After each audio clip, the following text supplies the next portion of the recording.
you treat your sister? How do you treat yourself? How do you live in this world as a man, not as a boy, but as a man? And so I think that established relationship to a certain degree. Now, to be honest with you, I can say that with my daughter, it was easier to see. With my son, I didn't always see it. Matter of fact, I sometimes had some real questions. Man, have I lost it? I don't know if, and it's just so interesting that I questioned that all the time, but I maintained it. Well, I remember I was teaching at a leadership academy in Denver, and we were talking about, I think he had just entered the military.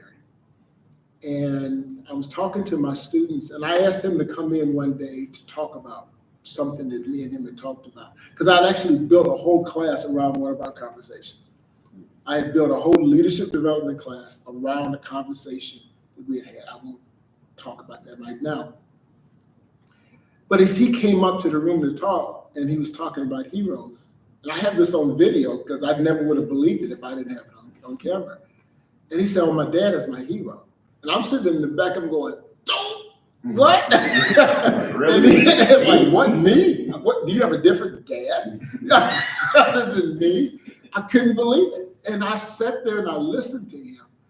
And man, it was one of the proudest moments in my entire life, that my son saw me as his hero.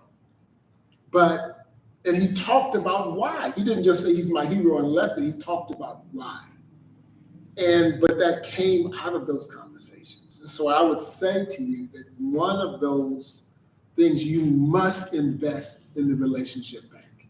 You must make deposits. You must spend time where they just see you as real people. That doesn't mean that you don't operate as the captain of your house. But there's a reality and there's a humanity that I can just sit down and talk with you about stuff, and we can laugh and talk. And now I look at it at 27, and I'm seeing stuff that I just never saw before. I mean, he calls me up now, my son, never.